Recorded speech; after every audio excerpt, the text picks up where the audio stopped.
Financial planning shenanigans that drive me nuts. Oh my goodness. I hate this kind of nonsense. It drives me crazy. So let's just look at this real quick. And this is from Plan Advisor. I've had this on my thing here, my phone, for a couple months. Yeah, since September. People may start living to 150, creating a retirement paradox. As people live longer, advisors must combat sequence risk while driving growth to meet inflation, according to investment services firms.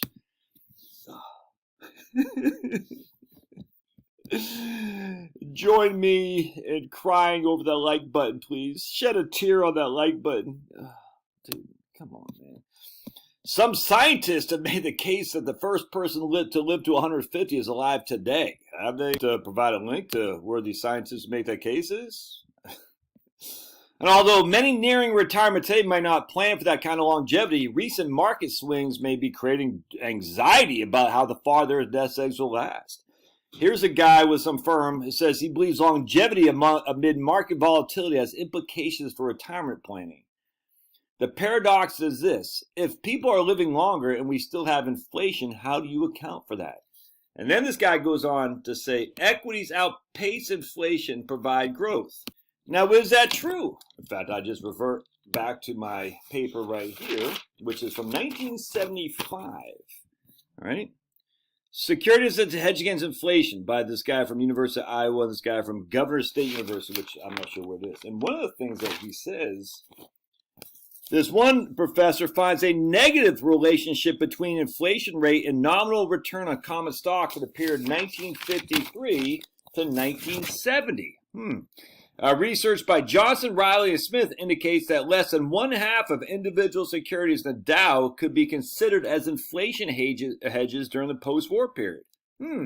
Let's see. In two separate studies, they find that Dow Jones as a portfolio could be considered an inflation hedge during only one of 5 inflationary periods, namely 1949 and 1950. Why is this important? Because post-1980 is when we've had the massive run of both bonds and stocks, like never unprecedented. All right, bond funds for the 30-year treasuries fell from 15 and a quarter in 1982 down to, hell, it's like 1.5 by the end of 2022. The COVID, the pandemic.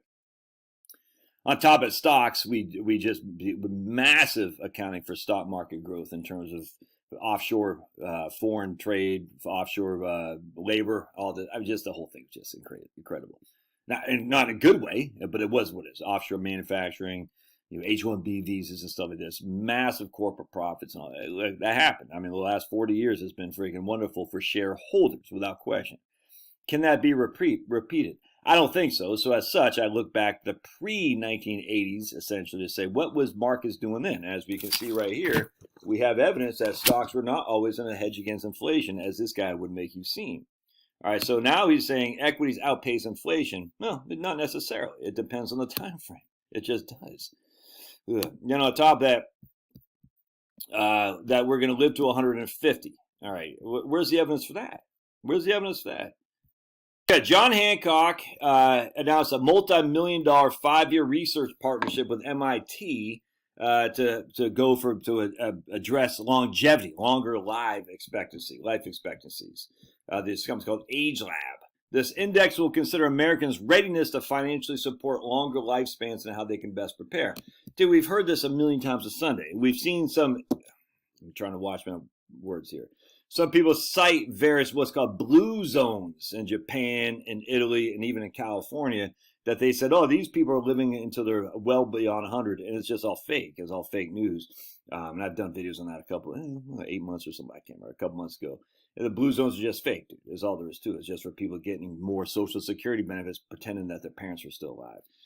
There's no evidence of a massive increase in life expectancy. It's just not there. Look, dude. In fact, do you even want it to be there? It's just not there. So anyway, we can argue all day long about life expectancy. Rick Edelman's of the world, we're going to live to 150, whatnot. So this guy right here, this guy argues that traditional retirement strategies, such as age-based allocation, in which a portfolio shifts more to fixed income as they get older, were designed when life expectancy was shorter. Life expectancies still are quite short relative to, still are short relative to they were 10, 20 years ago. Back then, retirees could expect to live another 10 to 20 years after retirement.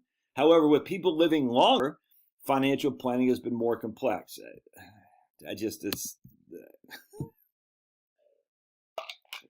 What was it all like with statins, like the study on statins? If you take statins, you increase your life expectancy. And it turns out when they actually looked at the study, you increase your life expectancy by 3 days. Wow.